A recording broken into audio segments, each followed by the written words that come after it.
కూడా కార్యక్రమానికి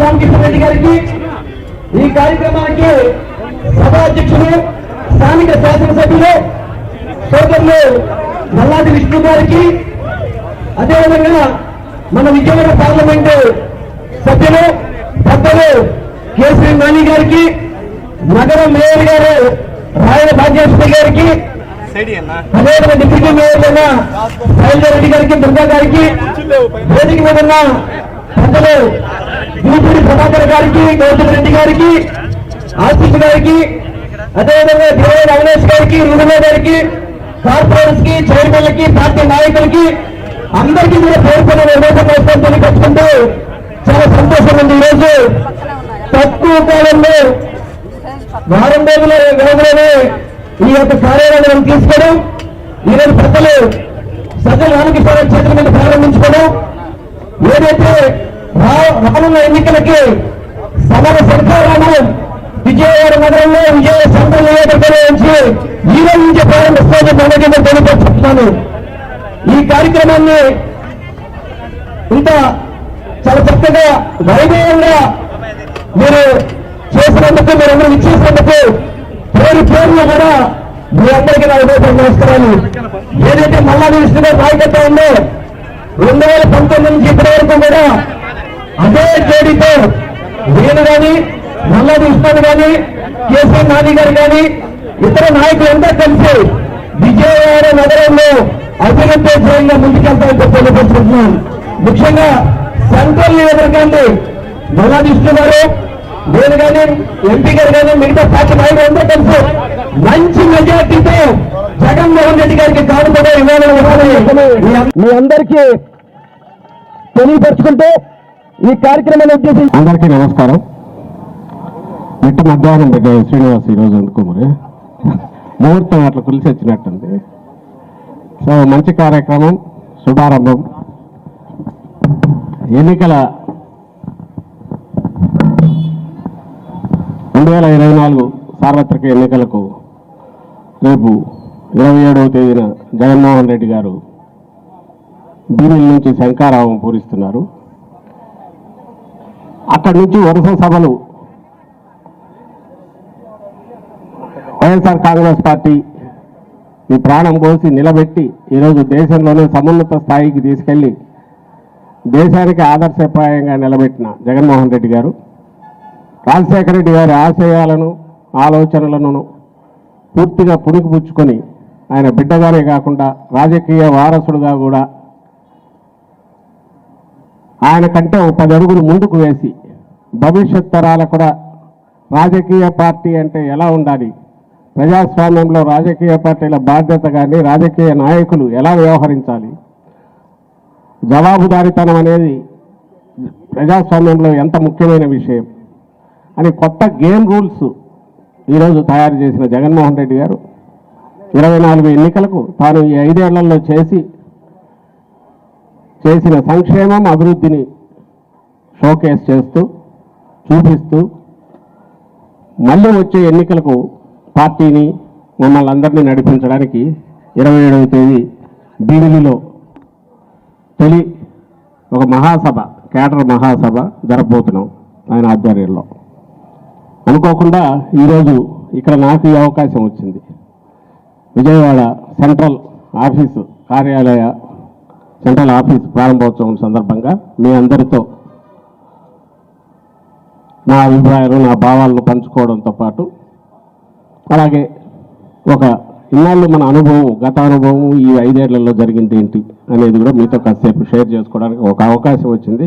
అందుకు ముందుగా నాకు సంతోషంగా ఉంది.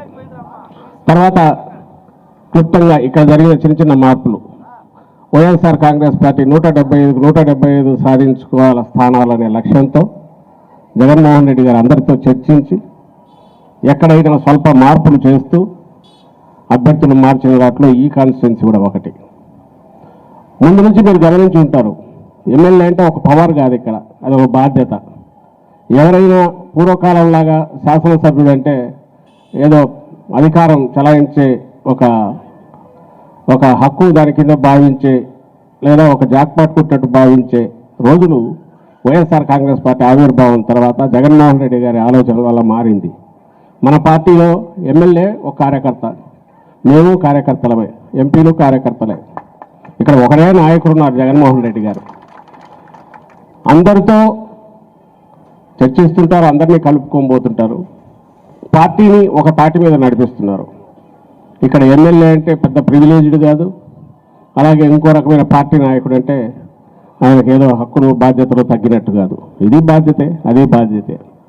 ఈ బాధ్యతల రీస్ట్రక్చరింగ్లో కొన్ని మార్పులు జరిగినప్పటికీ ఎవరి గౌరవం ఎంతవరకు ఉండాలనో ఇంకా ఎంత పెంచాలనో పూర్తిగా తెలిసిన జగన్మోహన్ రెడ్డి గారు ఇక్కడ జరిగిన చేంజెస్లో మల్లాది విష్ణు గారి గురించి పూర్తిగా ఆయన ఇప్పటికే మాట్లాడారు, చెప్పారు. ఇంతకంటే ఉన్నతమైన బాధ్యతల్లోకి ఆయన వెళ్తారు. చట్టసభలో కూడా ఐ థింక్ ఇంకా ముందుగానే ఎక్కువ కాలం రాకుండానే చట్టసభలో కూడా వస్తారు. దాంతోపాటు అదనంగా ఆయనకు బాధ్యతలు ఉంటాయి. పార్టీకి సంబంధించినంత వరకు ఇక్కడ అదృష్టవశాత్తు నేను గమనించింది గుంటూరులో కొంతవరకు, విజయవాడలో మిగిలిన నేను ఇంతగా చూడలే. 3 శాసనసభ్యులు కానీ ఇన్ఛార్జి 2 శాసనసభ్యులు కలిసికట్టుగా టీమ్ స్పిరిట్తో పనిచేయడం విజయవాడలో చూసాం ఇంతకాలం. అదే టీమ్ స్పిరిట్తో ఇప్పుడు కూడా అడుగులు వేస్తారు.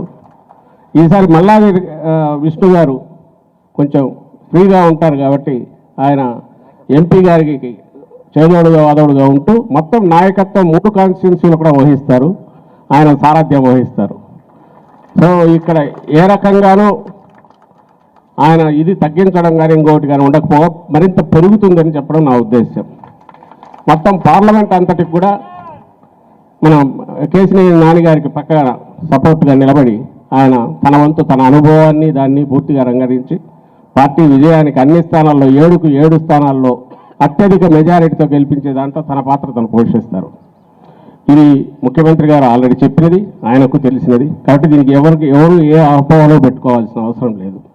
ఈ కాన్స్టిట్యున్సీకి సంబంధించి ఆయన సారథ్యంలోనే మొత్తం జరుగుతుంది. వెల్లంపల్లి శ్రీనివాస్ గారు ఆయన సారథ్యంలో, విష్ణు గారి సారథ్యంలోనే ప్రచార కార్యక్రమాలు మిగిలిన వేస్తే ఇద్దరు కలిసి చేస్తారని కూడా మీకు చెప్తూ, ఇక ఎన్నికల గురించి మనం రాబోయే రోజుల్లో ఆల్మోస్ట్ ఎన్నికల వాతావరణం మన రాష్ట్రంలో చంద్రబాబు నాయుడు ఆయన అధికారం కోల్పోయిన రోజు నుంచి ఆయన తొక్కిసలాట మొదలైంది. మళ్ళీ వెంటనే ఎట్ట రావాలనే కుట్రలు కుతంత్రాలు. బహుశా దేశంలో ఎక్కడైనా 4-5 నెలల ముందు ఎన్నికల వాతావరణం ఉంటుంది. ఈయన 2 ఏళ్ల ముందే మొదలుపెట్టాడు. ఎందుకంటే ఆయనకున్న ఆత్రంతో అది మనందరం గమనిస్తూనే ఉన్నాము. కృత్రిమంగా లేని హీట్ జనరేట్ చేస్తూ వస్తాడు, లేని ఆరోపణలు చేస్తారు, అభూత కల్పనలు చెప్పినవే చెప్పి ఒక పొగమంచు దీనిలో వాతావరణం ఏదో క్రియేట్ చేసిన పరిస్థితిలో ఈరోజు మనం ఎన్నికలకు వెళ్తున్నాం. కానీ వాస్తవ పరిస్థితి ఏంటి, గ్రౌండ్ మీద ఏం జరుగుతుంది అనేది ఇంతకుముందు మాట్లాడిన వక్తలు జూపూడి గారు చెప్పారు, మరింత సరళంగా నానిగారు ఎక్స్ప్లెయిన్ చేశారు. ఈయన నానిగారు దానికి నేను ఎందుకు ఎక్కువ ప్రాముఖ్యత ఇస్తానంటే 10-15 రోజుల క్రితం వరకు ఈయన అటువైపు ఉన్నారు,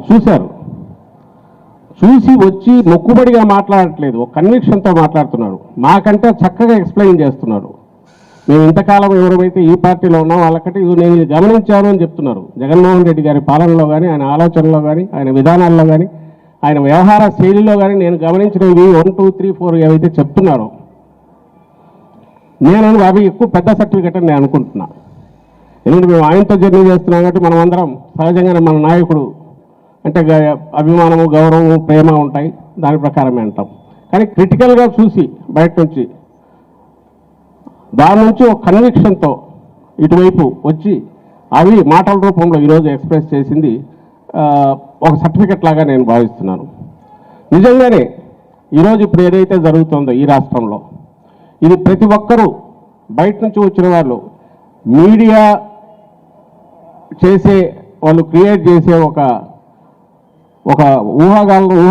కల్పితాలతో కూడిన కథనాలని పక్కకు తోసి అక్కడ బయట ఉండి విన్నది ఒకటైతే బయట నుంచి వచ్చిన వాళ్ళు ఇక్కడ చూసి వాళ్ళు ఇస్తున్న ప్రతి ఒక్కరూ ఆశ్చర్యపోయేది చెప్పేది ఇంత డెవలప్మెంట్ ఉంది, ఇంత సంక్షేమం ఎక్కడ లేని జరుగుతుంది, దీని గురించి ఎందుకు ఇలాంటి ప్రచారం జరుగుతుంది అని మళ్ళీ మనల్ని అడుగుతుంటారు.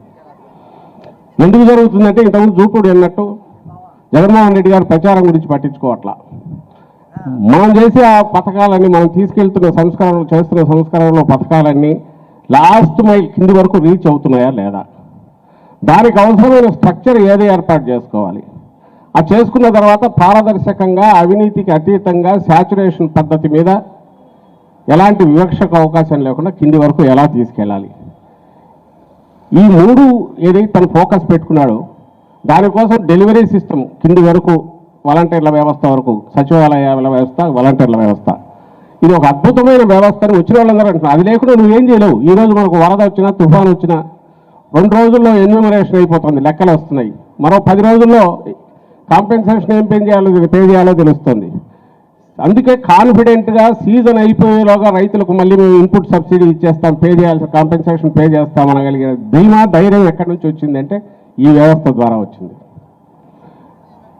గతంలో ఎక్కడా లేదు. సిన్సియారిటీ ఉండొచ్చు నాయకులకు, ఎవరైనా కొంతమందికి, చేయలేక ఎందుకు పోయారంటే కింద వ్యవస్థ లేదు, డెలివరీ సిస్టమ్ లేదు. ఈరోజు బటన్ నొక్కడం అవతల వాళ్ళు ఎగతాళి చేయొచ్చు, కానీ నొక్కడం ఎంత సులభంగా ఎట్లా అవుతుంది.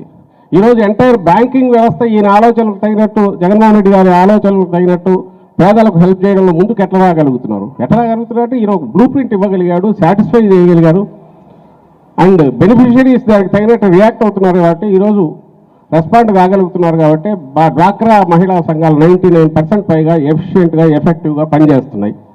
బ్యాంకులు హ్యాపీగా ఉన్నాయి, ఎందుకంటే వాళ్ళ టర్నోవర్లు పెరుగుతున్నాయి. ఇంకా కావాలని ఎదురు ఎక్కువ ఇస్తున్నారు వాళ్ళు. మీకే తెలుసు చాలామందికి ఇక్కడ ఉన్నవాళ్ళు. వీధి వ్యాపారాల గురించి ఊరు పట్టించుకోవాలని ఈరోజు ఎక్కడ చదివాను, 16 లక్షల మందికి ఈరోజు చిన్న వ్యాపారాలు బండ్లు పెట్టుకొని ఇది చేసేవాళ్ళు, వాళ్ళందరికీ 16 లక్షల మందికి రిపీటెడ్గా కంటిన్యూస్ వడ్డీ లేకుండా రుణాలు 10,000 ఆ తర్వాత పెంచుకుంటూ పోయేవాడు అనేది ఇక్కడే జరుగుతుంది. అలాగే 31 లక్షల ఇళ్ల స్థలాలు, ఊహ కూడా అందండి. అన్ని వేల కోట్లు పెట్టి ల్యాండ్స్ కొని ఈరోజు మన జగన్మోహన్ రెడ్డి గారు తన అక్క చెల్లెలమ్మకు వాళ్ళ పేర్ల మీద ఇప్పుడు పట్టాలు ఇవ్వడం మొదలవుతోంది. ఈ నెలాఖరు నుంచి మొదలవుతుంది. 31 లక్షల ఇంటి స్థలాలు, అందులో 20 లక్షల పైగా ఇళ్లకు కన్స్ట్రక్షన్ మొదలైంది. 35 లక్షల ఎకరాలు రకరకాల కారణాలతో అసైన్ ల్యాండ్స్తో సహా చుక్కల భూములు అనే పేరుతో ఇంకో దాంతో డిస్ప్యూట్లో ఉన్నవో ఇలాంటివన్నీ ఒక్కసారిగా పరిష్కరించి వాటిని ఫ్రీజ్ చేశారు. ఇది గతంలో జరగలే. ఏది నేమ్ ఎనీథింగ్ వీటి దగ్గరకు వచ్చేసరికి వ్యవస్థల్లో మార్పులు తీసుకురావడమే కాకుండా, జవాబుదారీతనం పెంచడమే కాకుండా, రాజకీయపరమైన జోక్యం లేకుండా, అలాగే అధికారుల ప్రమేయం లేకుండా పారదర్శకంగా శాచురేషన్ పద్ధతి మీద ఇంతగా చేసి ఇప్పటికి 2,53,000 కోట్లు కిందికి డీబీటీ ద్వారా నేరుగా ఖాతాల్లో వేశారు. 1,60,00,000 కుటుంబాలకు గాను 1,47,00,000 కుటుంబాలు ఏదో ఒక రూపంలో నేరుగా బెనిఫిట్ పొందాయి ప్రభుత్వం నుంచి, రాష్ట్ర ప్రభుత్వం నుంచి. పెన్షన్లు 66 లక్షలు, రైతులు 50 లక్షల మంది పైగా రైతు భరోసా కార్యక్రమం కంటిన్యూస్గా జరుగుతుంది. అలాగే ఎప్పటికప్పుడు ఇన్పుట్ సబ్సిడీ వస్తుంది. ఉద్యోగాలు 2,30,000 పైగా ఇప్పటికైనాయి. త్వరలో మళ్ళీ దాని మొత్తం డీటెయిల్స్ రిలీజ్ చేస్తున్నాం. డిఎస్సి కూడా రాబోతుంది. ఏది ఇంతవరకు ఈ రంగంలో ఇగ్నోర్ చేశామో, నిర్లక్ష్యం చేశామో, ఒకవైపు ఎక్కువ దృష్టి పెట్టారనేది లేకుండా సమతుల్యతతో ఇంతగా అభివృద్ధి జరిగిన రాష్ట్రం బహుశా దేశంలోనే లేదు. ఒక్కటే ఉదాహరణ నేను చెప్తాను. మాకు కూడా అనుమానం వచ్చింది. మామూలు జీడిపి స్థూల ఉత్పత్తి పెరిగింది, ఎట్లా పెరిగింది, ఏ రకంగా అంటే కిందికి చూస్తే 2,53,000 కోట్లు కిందికి ఏదైతే పోయిందో, ఇది కాక డెవలప్మెంటల్ వర్క్స్ తీసుకుంటే ప్రతి సచివాలయం అంటే 2,000 మంది జనాభా, 2,000, 2,500, 3,000 ఉన్న జనాభా పరిధిలో 20 నుంచి 30 కోట్ల రూపాయలు గత 4 సంవత్సరాలు, 4.5 సంవత్సరంలో కిందికి నేరుగా వెళ్ళింది. ఈ వెళ్ళినది అక్కడ ఆర్థికంగా వాళ్ళందరికీ 2,000 మంది అంటే ఆల్మోస్ట్ 600, 700 కుటుంబాలు, 800 కుటుంబాల్లో 20 నుంచి 30 కోట్ల రూపాయలు ఈ ప్రభుత్వం నుంచి అది డైరెక్ట్ బెనిఫిట్ దీంట్లో డీబీటీ ద్వారా కావచ్చు, లేదా చిన్న వర్క్లు ఏమైనా చేసిండొచ్చు అక్కడి, లేదా బిల్డింగ్లు కట్టిండొచ్చు, ఇన్ఫ్రాస్ట్రక్చర్ డెవలప్మెంట్, ఎనీథింగ్. లెక్కలు తీస్తే మైక్రో లెవెల్లో, ఈ లెవెల్లో ఒక యూనిఫామ్గా 22, 23 కోట్ల నుంచి 30 కోట్లకు పైగా కిందికి పోయిందంటే ఇంకా ఆర్థిక వ్యవస్థలో డెవలప్మెంట్ జరగకుండా ఎక్కడికి పోతుంది. ఈరోజు ఇంతకుముందు డెవలప్మెంట్ అంటే ఫోకస్డ్గా ఒక హైదరాబాదు ఇంకక్కడ ఉంటాయి. కొంతమంది పర్చేజింగ్ కెపాసిటీ అంటే కొనుగోలు శక్తి పెరిగితే, కొంతమంది యాక్టివిటీ మాత్రమే వాళ్ళు చేయడానికి అవసరమైన రకాల అవకాశాలు వెసులుబాట్లు ఉంటాయి. ఈరోజు జగన్మోహన్ రెడ్డి గారు అందరికీ కింది వరకు మీ శక్తి మేరకు మీ పిల్లల్ని చదివించుకోవడానికి, వ్యాపారాలు చేసుకోవడానికి, మీ కళ్ళ మీద మీరు నిలబడడానికి, కుటుంబం అభివృద్ధి గురించి మీరు ఏం చేయాలంటే వాటన్నిటికి కావాల్సిన అవకాశాలన్నీ తీసుకురావడమే కాకుండా ఆచరణలోకి అమల్లో కూడా తీసుకొచ్చారు. వాటిని అన్నిటిని ఉపయోగించుకోగలిగినందువల్లే ఈరోజు ఈ డెవలప్మెంట్ అనేది కనిపిస్తుంది. అమర్త్యసేన్ అని చెప్పి ఇంతకుముందు మెన్షన్ చేశారు, అలాగే దాన్ని కొంచెం పొడిగించి నాన్నగారు చెప్పారు. పేదరికం నిర్వచనాలు మారినాయి. 60ల్లో 70ల్లో అప్పట్లో ఇందిరాగాంధీ గారి హయాంలోనూ ఆ హయాంలో ఎప్పుడో చూస్తే కూడు గూడు గుడ్డ ఈ 3 అంటే రోటీ కపడా ఒక మకాన్ ఈ 3 ఉంటే సరిపోతాయని ఉన్నారు. ఈరోజు పేదరికం అది కాదు. పేదరికం ఇది పెరిగింది. మన లెక్కల ప్రకారమే అంతకుముందు 5,000 ఉండేది. జగన్మోహన్ రెడ్డి గారు వచ్చాక మనం పల్లె ప్రాంతాల్లో 10,000, పట్టణ ప్రాంతాల్లో 12,000 చేశాం. అంతకుముందు అది 5-6,000 ఉండింది. అంటే ఈరోజు నెలకు 10,000 రూపాయల కింద వస్తే పల్లె ప్రాంతాల్లో వాళ్ళు పేదల కింద లెక్క. చిన్న చిన్న అవసరాలన్నీ తీరగా ఇప్పుడు చదివించుకోవడము, పిల్లలను పెద్ద చేసుకొని అన్ని అవకాశాలను ఉపయోగించుకోవడం ఎట్లా, ఇది ప్రతి కుటుంబానికి పెద్ద సమస్య. నాట్ ఓన్లీ బీపీఎల్ అంటే పేదలకు మాత్రమే కాదు, దిగువ మధ్య తరగతి వాళ్ళు కూడా ఇది సవాలే. విద్యా వైద్యం మధ్యతరగతి వాళ్ళు కూడా పెను సవాలే. ఎందుకంటే ఏది వచ్చినా కాస్ట్లీ, మొత్తం కూడబెట్టినంత దానికి లేదా అప్పులు చేయాల్సి వస్తుంది. అందుకే ఆయన వీటిని ఈ కోర్ సెక్టర్స్ ఏవైతే ఉన్నాయో ముఖ్యమైనవి, ఏవైతే మన బతుకులను మారుస్తాయో, ఏవైతే ఆర్థికంగా కుంగదీస్తాయో వాటిని ఉచితం చేసేసారు. విద్యా వైద్యం కావాల్సిన అవకాశాలు ఏదో టోకెన్గా మొక్కుబడిగా కాదు, ది బెస్ట్ ఆఫ్ ఎవ్రీథింగ్ అందరికీ అందుబాటులో ఉండాలి. నా బిడ్డలు ఎట్లా చదువుతున్నారో ఆఖరణ కింద ఉన్న పేద అక్కను చెల్లెలు బిడ్డలు వాళ్ళు కూడా చదువుకోగలగాలి. వైద్యం ది బెస్ట్ వైద్యం 25 లక్షల రూపాయలకు లిమిట్ పెట్టి లేటెస్ట్ ఆధునిక టెక్నాలజీతో కూడిన వైద్యంతో సహా శస్త్రచికిత్సలు ఏవైనా సరే అందరికీ అందుబాటులో. అదైతే మనం ఆల్మోస్ట్ 85% కవర్ అవుతున్నారు. ఎందుకంటే 5 లక్షలు లిమిట్ చేశాం. 40,000 పైన నెలకు ఆదాయం ఉన్నా వాళ్ళు కూడా ఎలిజిబుల్ అవుతున్నారు ఆరోగ్యశ్రీ వరకు. ఇవన్నీ ఎందుకు చేశారు? ఇది చేయడంతో ఆగలేదు. ఎక్కడికెక్కడ మీ కాళ్ళ మీద మీరు నిలబడడానికి, ఎవరి కాళ్ళ మీద వాళ్ళు నిలబడి సంపాదించుకోవడానికి, ఒకరి మీద డిపెండ్ కాకుండా ప్రభుత్వం రాజకీయ పార్టీలు ఏదో తిరిపి వేసి ఒక టీవీనో ఒక సెల్ ఫోన్ ఇస్తారనో, ఇప్పుడన్నీ అవే ఎలక్షన్లు వస్తే వాటితోనే వస్తారు. ఐ థింక్ రేపు కూడా చెప్తారు, ఒక గ్యాస్ సిలిండర్ ఇస్తారనో, లేకుంటే బస్సులో ఎక్కించి ఉచితంగా ఇచ్చేస్తారనో, వీటితో వచ్చి అది ఆయన వస్తాడు. అది ఎలాగ వస్తాడు? కేజీ బంగారం పెంచుతారు జగన్మోహన్ రెడ్డి గారు ఎప్పుడు చెప్తుంటారు కదా, దాంతో చంద్రబాబు నాయుడు గారు వస్తారు. ఈ ప్రపంచంలో ఓడించిన వాడికంటే 1,00,000 రూపాయలు ఎక్కువ ఇస్తారని కూడా వస్తాడు, చెప్తారు, వస్తారు. వాటి వల్ల ఎవరైనా చేసిన అవి మీ తలరాత మీరు మార్చుకోవడానికి ఉపయోగపడతాయా, లేక శాశ్వతంగా ఆధారపడేటట్టు చేస్తాయి అంటే శాశ్వతంగా ఆధారపడేటట్టు చేస్తాయి. జగన్మోహన్ రెడ్డి గారు మనకు అదొద్దు, మీ బతుకులు మీరే తీర్చిదిద్దుకోండి, మీ కుటుంబం తలరాత మీరే మార్చుకోండి, అవకాశాలు నేను ప్రొవైడ్ చేస్తాను. ఎప్పుడు అందుకే అంటుంటాం, కులవృత్తి మీద బీసీలు కానీ ఇంకోరు కానీ కులవృత్తి మీద ఆధారపడక తప్పని పరిస్థితి కాకుండా అన్ని అవకాశాలు వాడుకుంటూ ప్రపంచంలో ఎక్కడైనా పోటీ పడగలిగే, ఎందుకంటే భవిష్యత్తు ప్రపంచం అంతా ఎక్కడికైనా పోవడానికి అవకాశాలు ఉంది కాబట్టి పోటీ పడగలిగే చదువు, దానికి అవసరమైన ఆత్మవిశ్వాసం, ఈ 2 ప్రభుత్వం వైపు నుంచి ఇస్తే ఆ తర్వాత కూడా నా వృత్తి నేను చేసుకున్నానంటే దానికి ఏదైనా సపోర్ట్ చేయొచ్చు.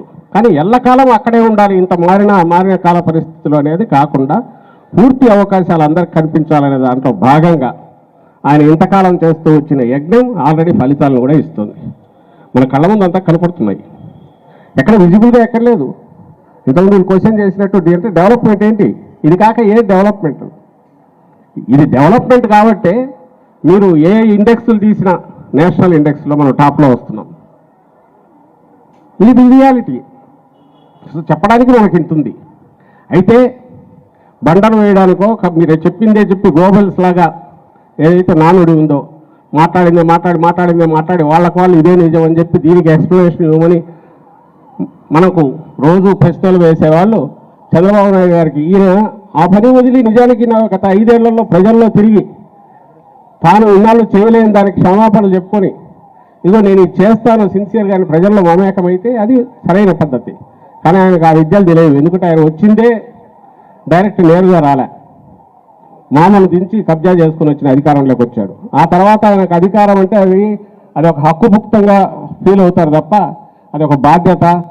మనం అన్నీ చేసి జనమాశీస్సులు కోరాలి, మనకి ఇచ్చేది 5 ఏళ్ల కాల పరిమితి, ఈ 5 ఏళ్ల తర్వాత మళ్ళీ జనం దగ్గరికి వెళ్ళాలి అనేది లేదు. వెళ్ళే టైంకి ఏదో ఒకటి చేయొచ్చు, అతుకుల బంత కుట్టొచ్చు ఈ పక్క నుంచి ఆ పక్కకు. వీళ్ళందరినీ కోవేసుకొని తనకున్న మీడియా పవర్ యూజ్ చేసేసి జనాన్ని మళ్ళీ భ్రమలో పెట్టేసి మళ్ళీ పవర్లోకి రావచ్చు అనే కుట్రపూరితమైన ఆలోచన తప్ప ఆయనకు నిర్మాణాత్మకంగానో లేకుంటే హెల్దీ ఆరోగ్యకరమైన ఆలోచనలు కానీ అసలు లేవు. అందుకే ఇప్పుడేం చేస్తున్నాడు, ఫస్ట్ టైం అనుకుంటా, ఇంతకుముందు పెద్దలు ఎవరో అంటున్నారు, దేశంలోనే తొలిసారి ఈ ఎక్స్ట్రీమ్ నుంచి ఆ ఎక్స్ట్రీమ్ ఒక్క నక్సలైట్లు మాత్రమే లేరు. ఎందుకంటే వాళ్ళు ఎన్నికల్లో లేరు, ఉంటే వాళ్ళని కూడా ఇట్లా అట్లా వేసుకునేవాడే. బీజేపీ నుంచి కాంగ్రెస్ వరకు ఏజెంట్ తన స్లీపర్ సెల్స్లన్నా ఓపెన్ చేశాడు, తన ఏజెంట్లన్నా అక్కడ పెట్టాడు, లేకపోతే వాళ్ళని లోపరుచుకుని ఏదో రూపంలో తీసుకొచ్చుకున్నాడు. తనకు A to Z మొత్తం అన్ని టీములను తయారు చేసుకొని నేరుగా యుద్ధానికి వస్తున్నాడు. ముందంతా వాళ్ళని పెట్టుకున్నాడు, వెనక ఆయన ఉన్నాడు. అందుకే రోజు కన్ఫ్యూజింగ్ క్వశ్చన్స్ వేస్తున్నారు. అయితే ఈ వైపు నిన్ననే జగన్మోహన్ రెడ్డి గారు అన్నట్టు మనకు ఈ 4 కోట్ల ఓటర్లు, 5 కోట్ల మందిలో 4 కోట్ల ఓటర్లలో కనీసం 60-70% డైరెక్ట్గా జగన్మోహన్ రెడ్డి గారితో నేరుగా ఒక ఆత్మీయ బంధం ఏర్పడింది ఈ 5 ఏళ్లలో ఈయన చేసిన మేళ్లతో. దీన్ని ఎవరు కదల్చలేరు. రేపు బూత్ మీద ఓటు వేసేది వాళ్ళకు తెలుసు జగనన్న ద్వారా ఏమనుకున్నాము, వరుసగా ప్రభుత్వం ఎట్లా సపోర్ట్ చేసింది, తమ బిడ్డలకు ఆరోగ్యం పరిస్థితి బాగాలేకపోతే హాస్పిటల్కి పోతే ఎంత బాగా చూసుకున్నారు, స్కూళ్ళకి పోతే లేటెస్ట్ ఇంగ్లీష్ మీడియం ద్వారా ఎట్లా ఇది ఎడ్యుకేషన్ నడుస్తుంది, పిల్లలు ఎంత బాగా పెరుగుతున్నారో వాళ్ళకి తెలుసు. కాబట్టి రేపు ఖచ్చితంగా బూత్లోకి పోయాక ఇటువైపు ఫ్యాన్ గుర్తు మీదే వాళ్ళ ఓటు ఇది పడుతుంది, దాంట్లో ఎలాంటి ఇది లేదు. అయితే ఈ మధ్యకాలంలో కన్ఫ్యూజ్ చేయడానికో ఇంకో దానికో ప్రచారంతో వాళ్ళు హోరెత్తిచ్చేదాన్ని తట్టుకోవడానికి మనం అప్రమత్తంగా ఉండాలి. ఎన్నికలంటే ఎలాగే సీరియస్నెస్, ఎంత సీరియస్నెస్ ఉంటుందో దాంతో పూర్తిగా మనం ముందుకు సాగాలి, ప్రచారం చేయాలి, కలిసికట్టుగా సాగాలి. ఎక్కడ చిన్నపాటి వీటి కూడా అవకాశం ఇవ్వలేకుండా పోవాలని కోరుతూ, అట్ ది సేమ్ టైం ఈ విజయవాడకు సంబంధించినంత వరకు ఈరోజు ఒక విషయం అయితే చెప్పాలి. విజయవాడకు సంబంధించినంత వరకు రండి, అయోధ్య రామరెడ్డి గారు ఇప్పుడే వచ్చారు, రండి కూర్చోండి. ఈ విజయవాడకు సంబంధించినంత వరకు చిన్నది, ఇంతకుముందు నాన్నగారు ఎక్కువ మెన్షన్ చేశారు. ఇక్కడ జరిగింది మిగిలినవన్నీ అక్కర్లా. మనం ఇప్పుడు ఏదైతే చూస్తున్నామో రాష్ట్రం కానీ మిగిలినవి కానీ ఎక్కడెక్కడ ఏమేమి జరిగినాయో రూరల్ ఏరియాస్ తీస్తే ఇది ఇంత పెద్ద సిటీ, పొలిటికల్లీ చైతన్యవంతమైన సిటీ. 14-19 మధ్య చంద్రబాబు నాయుడు గారు దీనికి ఏం చేశారు, దీనికి ఉరి వేశాడు, గుంటూరుకు విజయవాడకు ఉరి వేశాడు. మధ్యలో 29 గ్రామాలు ఏదైతే ఉన్నాయో 33,000 ఎకరాలు ఓ రియల్ ఎస్టేట్ వెంచర్ స్టార్ట్ చేశారు. దానికి అమరావతి అనే పేరు పెట్టి తద్వారా లక్షల కోట్లు కొన్ని భవిష్యత్తు తరాలకు తగినట్టు ఇచ్చేయడానికి ఒక భారీ కుట్రకు తెరలేపారు. కాకపోతే అది లేకపోతే ఒకటే క్వశ్చన్, 14-19 మధ్య చిన్న డెవలప్మెంట్ కూడా విజయవాడలో ఎందుకు జరగలే, ఒక ఫ్లైఓవర్ ఎందుకు పూర్తి చేయలేకపోయాడు ఆయన. ఎప్పుడు మేము వచ్చినప్పుడు అనుకునే వాళ్ళం ఈయన ఇంత మాట్లాడుతున్నాడు, కనకదుర్గ ఫ్లైఓవర్ ఎప్పుడు సగమాగి ఆగిపోయినది. అలాగే కరకట్ట రోడ్డు సింగిల్ రోడ్ నుంచి డబుల్ రోడ్డు ఎందుకు చేయలేకపోయాడు. ఇవన్నీ వదిలేసి ఈ కృష్ణా రివర్ మీద ఇబ్రహీంపట్నం దగ్గర నుంచి వచ్చిన ఏదైతే బ్రిడ్జి ఉందో అది ఎప్పుడు రాజశేఖర రెడ్డి గారి హయాంలో వచ్చిన బ్రిడ్జి, దాన్ని కూడా ఇంప్లిమెంట్ చేయలేకపోయాడు. అలాగే బైపాస్ రోడ్ దీని గురించి సంబంధించి చేయలేకపోయాడు. జగన్మోహన్ రెడ్డి గారు వచ్చాక రిటైనింగ్ వాళ్ళు ఈరోజు కంప్లీట్ చేసింది, ఆయన ఎందుకు చేయలేకపోయాడు. నేను రాష్ట్రం అంతా అడగట్లా, పెద్ద పెద్ద వ్యవస్థల గురించి అడగట్లా, విజయవాడ సిటీకి సంబంధించి ఎవరు దిగినా గన్నవరం నుంచి ఆయన అనుకున్న భ్రమరావతికి పోవాలనుకున్నా కూడా ఇట్లా పోవాల్సిందే కదా. పోవాల్సినప్పుడు విజయవాడ సిటీ సుందరంగా ఉంటే, డెవలప్మెంట్ జరిగితే ఎవరికి ఆ ప్రతిష్ట పెరిగేది, ఆయనకే కదా. ఎందుకు చేయలేదు అంటే ఆయనకు భూముల రేట్లు అక్కడ పెరగాల. ఇంకో విషయం, ఆ 37,000 ఎకరాలు తప్ప మిగిలిందంతా గ్రీన్ జోన్ కింద ప్రకటించాడు. ఎక్కడ కృష్ణా జిల్లా ప్రజలకు, గుంటూరు జిల్లా ప్రజలకు అన్యాయం చేసింది ఎవరైనా ఉంటే ఆయన చంద్రబాబు నాయుడు గారు. గ్రీన్ జోన్ అని చేయడం ద్వారా వ్యవసాయానికి తప్ప వేరే దానికి భూముల వాల్యూ పెరగకుండా మొత్తం ఊరేసారు దానికి సంబంధించి. అది ఆయనకు నాన్నగారికి ఎక్కువ తెలిసి ఉంటుంది, ఎందుకంటే అప్పుడు లోపల ఉండి చూస్తున్నారు కాబట్టి.